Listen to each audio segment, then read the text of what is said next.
Budget 2024 analysis.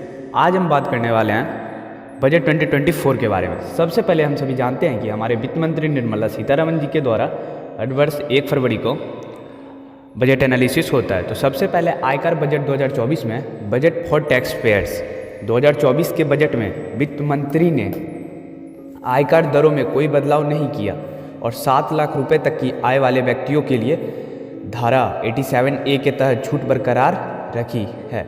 वित्त वर्ष 2009 से 10 के लिए 25,000 रुपये तक और वित्त वर्ष 2010 से 11 और 14 से 15 के लिए 19,000 रुपये तक की कर मांगों वापस ली गई, जिससे लगभग 1 करोड़ करदाताओं को लाभ होगा। केंद्रीय बजट 2024 से वित्त संबंधी कुछ मुख्य बातें। वित्त वर्ष 25 के लिए 11.1% बढ़कर 11.11 लाख करोड़ रुपए हो गए, जो जीडीपी का 3.4% है, ताकि बुनियादी ढांचों को बढ़ावा दिया जा सके और आर्थिक विकास को प्रोत्साहित किया जा सके। राजकोषीय घाटे के लक्ष्य। वित्त वर्ष 2025 के लिए जीडीपी का 5.1% निर्धारित है, जबकि वित्त वर्ष 2026 तक इसे 4.5% से नीचे लाने का लक्ष्य है। एक ड्रिम। वित्त वर्ष 2024 के लिए वित्तीय घाटा जीडीपी का 5.8% देखा गया है। अब बात करते हैं कुछ बाजार उधार के बारे में। वित्त वर्ष 24 के लिए सकल बाजार उधार 14.1 लाख करोड़ रुपए अनुमानित है।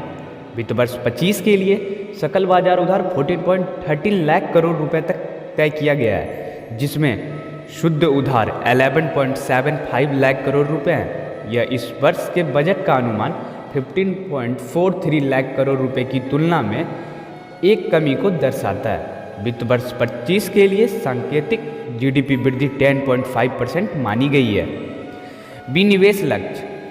अगर हम बात करें फाइनेंशियल ईयर 25, विनिवेश लक्ष्य 50,000 करोड़ रुपए निर्धारित है और फाइनेंशियल ईयर 24 के लिए इसे घटाकर 30,000 करोड़ रुपए कर दिया गया है। अगर हम कुछ सब्सिडी की बात करें तो वित्त वर्ष 2015 के लिए प्रमुख सब्सिडी सकल घरेलू उत्पाद का 1.2% है, जबकि वित्त वर्ष 24 में 1.4% देखी गई है। फाइनेंशियल ईयर 24 के लिए खाद्य सब्सिडी को 1.97 लाख करोड़ रुपए से संशोधित कर 2.12 लाख करोड़ रुपए कर दिया गया है और फाइनेंशियल ईयर 25 गैर ऋण पूंजी प्राप्तियां 79,000 करोड़ रुपए देखी गई है। अगर हम बात करें रेलवे के बजट 2024 के रेलवे बजट में लगभग 40,000 रेल डिब्बों को वंदे भारत मानकों तक उन्नत करने और गति व आराम में सुधार का प्रस्ताव है। इसके अतिरिक्त नेटवर्क और संपर्क को बढ़ाने के लिए 3 नए कोऑर्डिनेटर पेश किए गए, जो भारत के रेलवे इंफ्रास्ट्रक्चर को आधुनिक बनाने और सुधारने में महत्वपूर्ण निवेश को दर्शाता है। वहीं बात करें हेल्थ केयर बजट में तो स्वास्थ्य सेक्टर में बजट 2024 का मुख्य ध्यान आयुष्मान भारत को बढ़ाने पर है, जिसमें सभी ASHA और आंगनबाड़ी कार्यकर्ताओं को स्वास्थ्य बीमा प्रदान किया जाएगा। इसके साथ ही मातृ और शिशु देखभाल योजना को एक साथ मिलाकर सेवाओं की महिलाओं और बच्चों के लिए पहुंच और कुशलता में सुधार करने का लक्ष्य रखा गया है। और अगर हम इसमें बात करें तो जिसमें आयुष्मान भारत का विस्तार है, मातृ और शिशु देखभाल योजना का एकीकरण है ना। वहीं अगर बात करें हरित ऊर्जा के बारे में तो छत पर सोलर योजना एक महत्वपूर्ण बातचीत का हिस्सा है। छत पर सोलर योजना का प्रस्तावना, जिसका उद्देश्य है 1 करोड़ लोगों को मुफ्त बिजली प्राप्त करने में मदद करना। इस पहल के माध्यम से सरकार ने हरित ऊर्जा समाधानों को प्रोत्साहित करने और कार्बन पैदा करने को कम करने पर ध्यान केंद्रित किया है।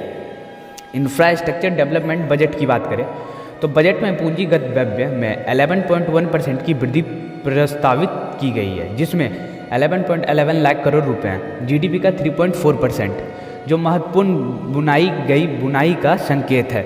योजनाएं शामिल हैं 2 करोड़ घरों का निर्माण करना, मेट्रो रेल और नमो भारत को और अधिक शहरों में फैलाना और 40,000 रेल बोगियों को वंदे भारत मानकों तक उन्नत करना, जिससे आवास और परिवहन बुनाई का विकास हो। वहीं गौर डालते हैं इलेक्ट्रिक वाहन पे। ईवी पारिस्थितिक बजट। सरकार विनिर्माण और चार्जिंग इंफ्रास्ट्रक्चर का समर्थन करके इलेक्ट्रिक वाहन पारिस्थितिकी को बढ़ावा और मजबूत करने का काम करेगी। इस पहल का उद्देश्य देश की हरित विकास रणनीति का हिस्सा का रूप ईवी को अपनाने को बढ़ावा देना है।